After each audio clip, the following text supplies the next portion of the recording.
The Boy Who Lived by Samman Humagain. The neighborhood is astonishingly calm these days. One can overhear the sparrows chirping in the nearby tree. When the frog nearby the puddle croaks just a couple of times, one can actually hear it without the interception of people talking. It's the season of paddy, so everyone around the neighborhood are busy preparing for paddy plantation.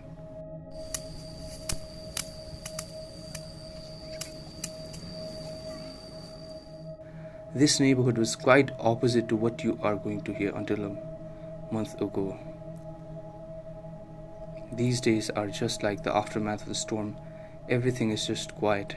There is pin drop silence, just like the coastal areas of the sea after a storm.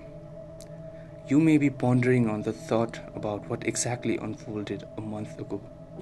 Well, a lot more than you can imagine, as I can tell.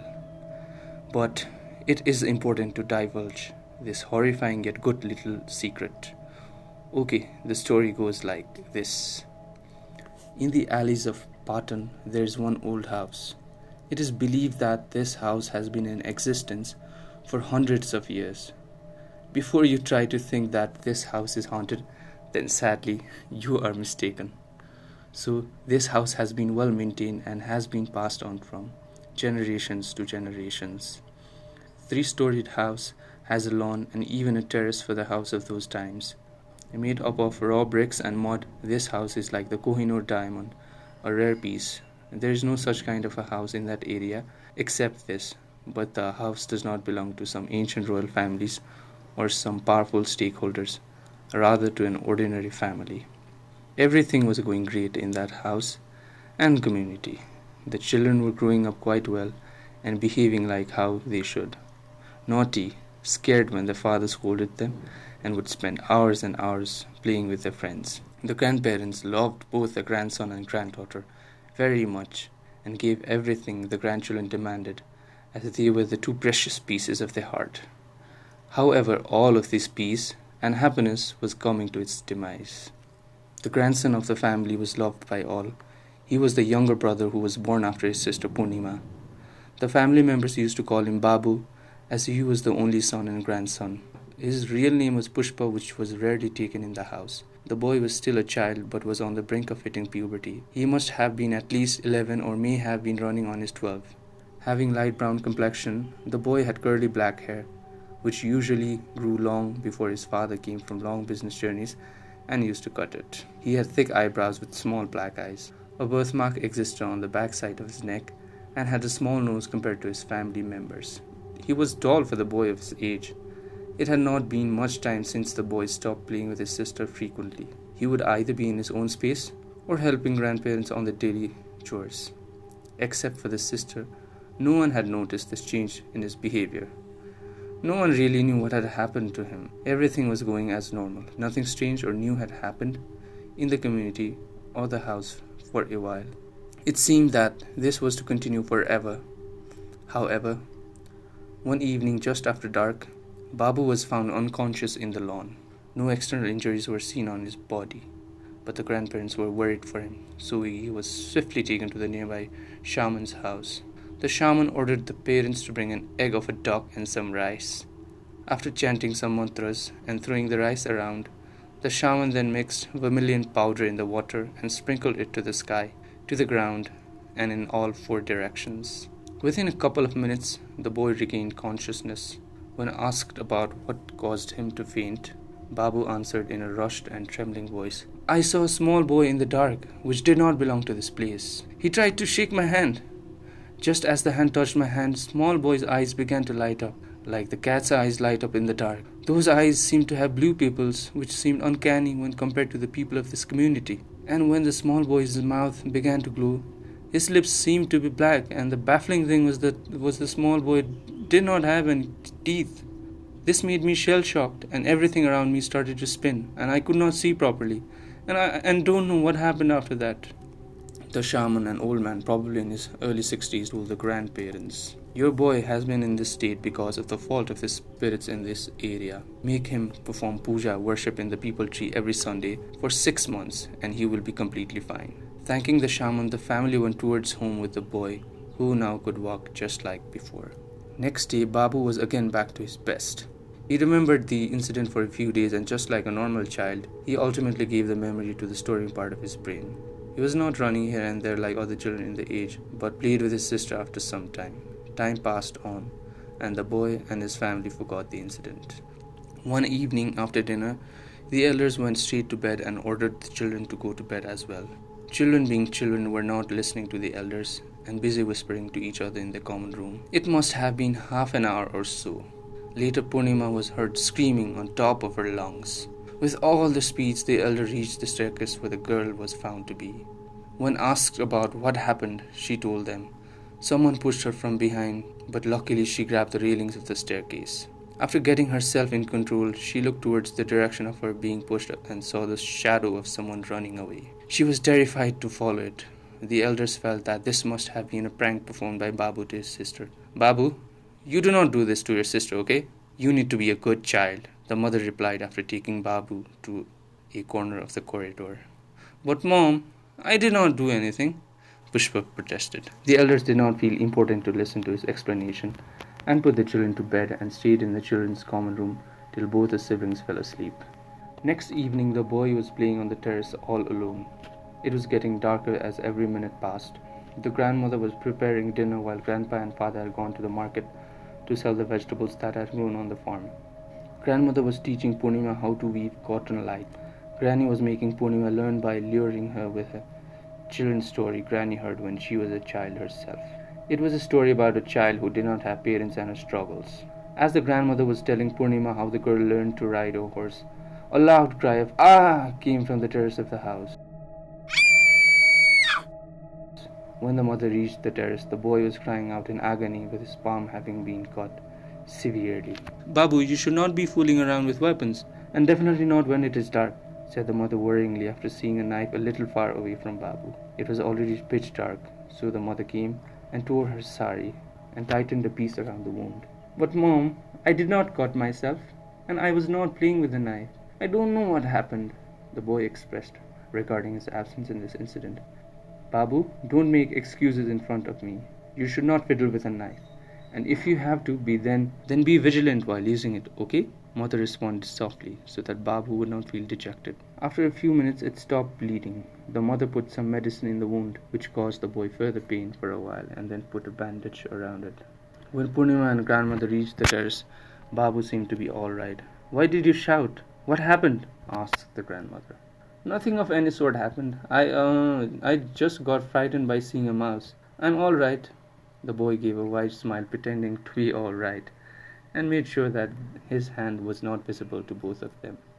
Everyone was doing their best to keep these recent past behind, but time was not permitting them to do so, and another time came for its part. It must have been around 10 in the night. The grandmother was weaving cotton lights for the daily prayers. She was falling asleep and was about to go to bed. She heard something moving outside her room. Wondering what it must be at the middle of the night, she went outside at the corridor to inspect. "Who's there? If it is you children playing a prank or running here and there at this time of the night, then snap out of it," grandmother ordered with an affirmative voice. Suddenly, she felt something cold behind her.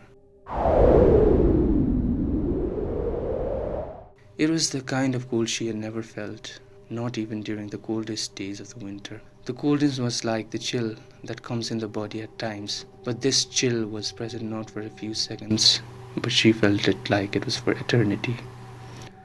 It was as if she could feel the cold inside her bones. She was already feeling skeptical and turned behind to look at it. A loud scream came from that black figure standing taller than the granny. It had eyes, just like Babu said, and when it opened its mouth for a wild cry, it seemed like a wild animal. Completely taken by surprise, Granny gave a loud cry. The elders of the house were awakened by her scream and rushed towards her. However, Granny was nowhere to be found. They searched for her everywhere but found her in the lawn of the house, lying on the ground with eyes wide open to the possible extent, with her body already ice cold. The death of the grandmother shocked the entire community. The family was grief-stricken by her death. Granny loved the boy dearly and sometimes more than her granddaughter as well. The death came not as a shock but more as terror. Until now, the community members did not know what was going inside the house. Now there were all kinds of rumors and speculations about the house being haunted, the god becoming angry, and some kind of disturbed spirit was roaming around the house. In those days, there was no prevalence of post-mortem in the society, but the baffling thought was she did not seem to have any external injuries, nor any bones broken or muscles torn. The only unnatural point was her eyes torn wide out as if she did not expect to die in that manner and in that moment. Her mouth seemed to be opened a bit, but not completely open. And the family members were still in the state of confusion regarding the loud cry they heard. It indeed was perplexing when the body told one story and the experience another. After the end of 12 days ritual rites, the community started to accept the death as her natural fate rather than being murdered. However, the grandfather was having a torrid time, accepting the fact that he was a widower now and his beautiful wife is nowhere to be. The boy was also in the state of feeling isolated after the death of his granny. It was very difficult for the mother to get him distracted and make him play with his sister. From the onset, everything began to get back to what people call normal. After the 12 days ritual was done with, the initial days were difficult for the family to understand and feel the fact that Granny was not around them anymore. But everyone around them assured them time was the biggest healer. But Grandpa was now getting weaker and weaker every day. The feeling of loneliness and the death of his life partner took a toll on him.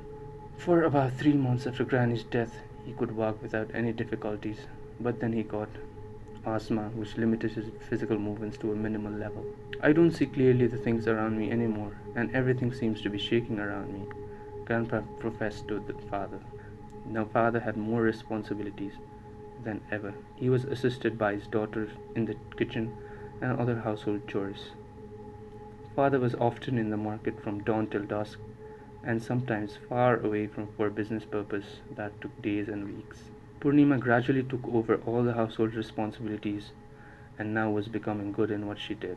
Purnima did all the household chores, looked after Grandpa, as well as her brother, was mostly in solitude or in silence. Nobody was getting hurt and nothing bad was happening except for the ailing Grandpa. Grandpa had become so weak that now he could barely get out of bed. He had to be fed, get cleaned, and tended within the bed. Purnima, the granddaughter, was assisting Grandpa while he ate, and father, when he was home, or the neighborhood uncle helped to get him cleaned. Babu mostly stayed with Grandpa but talked rarely, and most of the time it was answering to what Grandpa orders or questions. Then one fine sunny day, the sky seemed to be free of all the hustle and bustle of nimbuses and cumulonimbuses. But do sun and moon, cold and heat, define good and bad days? Do clear skies always bring happiness and storms always bring pain? Before noon, Grandpa was nowhere to be found. Now, Grandpa was missing for an hour and he was nowhere to be seen. The mother sent Babu to inform and get his father from the market. Father and son sprinted as fast as they could towards home. They searched for him throughout the house, but he was nowhere to be seen. Babu felt that something was moving in the attic. He rushed towards the moving object, and to his surprise, Grandpa was there lying on the ground breathing rapidly. Babu could not muster enough courage to go and see what was happening to his grandpa, nor did he have the thought of rushing to inform his father about what he had discovered. Grandpa was bleeding from his nose, and the whole family paid attention to the loud crying of the boy. Feeling uncertain about why Babu was crying in such a high voice, the family went towards the part of the house where he was crying. He was seated in the middle of the ladder that went up to the attic. Tears were flowing from his eyes, as if the tears were in the competition to dive down the face and fall to the ground. When the father reached there, he hugged and caressed the boy. He asked why he was crying. The boy did not utter a word and pointed towards the attic. Confused and nervous, the father went up to the ladder to the attic. To his surprise, Grandpa seemed to be sleeping very soundly on his sides. When he approached Grandpa and tried to check on him, Grandpa did not seem to be moved. "Ba, you all right? What happened to you? How did you come all the way to here?" Father had many questions in his head like these, but he knew that this was not the time to ask. Grandpa was rushed to the shaman's house, where Babu was taken some time back. He had little pulse and was breathing very lightly, as if his lungs were feeling the weight of the oxygen in his lungs. The shaman informed the family that Grandpa would not live long from now on, so it is in his best interest that everyone is around him and they show love, devotion, and care towards him. Mother could not bear to hear this news and she began to sob and rushed towards home, but nobody noticed except Babu. Now the family was trembling with fear. Especially the children were now severely affected. The father kept on trying to make them better, but it was not helping at all. The children did not understand what was going on, but they knew that something was not going right. The fainting, the pushing, the cutting, Granny's death, and the most mind-boggling thing was Grandpa, who is unable to walk much, is found to be lying in the attic waiting for his death. The most affected was Babu, who now did not talk much nor plead with his sibling. The father could not notice the change in his behavior as he himself was worried about Grandpa and all the recent events that had been taking place in the house. Grandpa died 5 months after him being found in the attic. He died in his sleep with his son and grandchildren around him. Mother could not watch it from such a close range, so observed everything standing outside the room. Nothing supernatural happened since grandfather was found in the attic. The children had long forgotten the incident and had become children again, while the father still had some fear in his heart. After the 12 days ritual was done, father decided to hold a puja at the house so that whatever was out there making them feel petrified would calm down and mind its own business. Next day, the priest came and the puja was held for several hours on the lawn of the house, with the children there as well. The priest assured them that some spirit might have been roaming around the house as it was in unrest, but now it will not hurt anyone and will go away. All those unfortunate events ceased to take place, but Babu was indifferent to everything that was happening around. He did not leave the common room much, and if he did, sometimes he would either be in the attic, the terrace, staircase, or the lawn. The father felt that he had not recovered from the grandparents' death and everything that happened in recent times, which was tough for them, but it was even tougher for a boy. Babu, what has happened to you these days? Why are you so silent? Purnima, the elder sister, used to ask him at times, but that always went into vain as Babu never answered.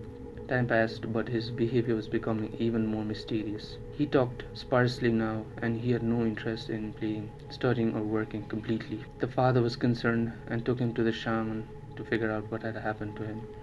The shaman, after some inspection, chanted some mantras, threw some rice and black lentil on the boy's face towards the sky and to the soil.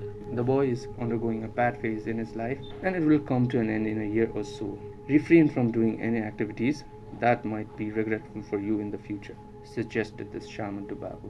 One night everyone was asleep. It was drizzling outside, but everything was in peace. Babu woke up all of a sudden after hearing a noise in the attic. Without any thought, he walked towards the attic. There was no one there. As he turned around, a boy with a face shrieked at him all of a sudden. The lightning-quick ambush caused Babu to fall to the ground. The other boy, just like him, ran down the ladder towards the lawn. Babu chased him to the lawn and again towards the attic. This time he took an old knife which he found lying in the attic. Probably it may have been the same knife that cut his palm before. And just before the other boy reached the lawn, Babu grabbed and attempted to stab him on the stomach, but ended up hitting his arm. And just before the other boy reached the lawn, Babu grabbed and attempted to stab him. The other boy could not bear and cried in agony. Maybe a few seconds had passed after the other boy who had been stabbed disappeared just like that. Babu was taken by surprise. There was no sign of the other boy in sight. Just when Babu was about to search for the other boy, he began to feel pain in his body. Blood was coming out of his left arm. He could not bear the pain or the fact that he had hit the other guy, but ended up hurting himself. Early the next morning, Mother got terrified when she saw a puddle full of blood in the lawn. She could not comprehend what she was seeing and screaming in top of her voice. The father was out of town since a week, so only the daughter was there in the house. To her surprise, Babu was missing from the house. She, with the help of other neighbors, searched for him everywhere in the house, in the community, everywhere, but he was nowhere to be found. After a few days, the father came back from work. He asked his daughter Purnima where Babu was. Purnima divulged what had happened on his absence. Both of them searched for Babu for days, but he was never found. Meera, I'm sorry. I could not look after your son. I don't know where he went. I have tried my best to give him all the love and support I could, but I think I have failed. I'm really sorry, Mira, and I failed you. Father was sobbing in his room. Purnima was listening to him peeking from outside the door. She also misses Mom, whom she can only remember in vague memories. She always felt pitiful towards Babu, who had to grow up without seeing his mother and getting her love. And now Babu is gone as well. It has been a month since that tragic yet real or unreal event we don't know took place in that house. No one lives there anymore. The father and Purnima have migrated to another place to live, believing that something will never be right in that house. The house remains theirs, and nobody may ever dare to buy because of all the speculations and stories about it. Babu has not been found till now, and no one has sighted him. Even if he was dead, people may have talked about Babu scaring the people, but that has also not happened as of yet. Some say that Babu is spotted on the bank of the river. Some say Babu is seen sowing crops in the field at night, but there is no evidence to back it. Some say the boy went in search of his mother and died in the way. Others also gossip that he found his mother in some cave and is living with her. But for the real world, Babu may be behind you just listening to his own story without disturbing you or without terrifying you. Look behind with your own risk. The boy may or may not be there. If he's there, he may say hi just like a normal kid, or he may terrify you. It's up to you. Maybe sometimes the mother might also be accompanying Babu so that he will not get into trouble. You want to look back? You really want to look back?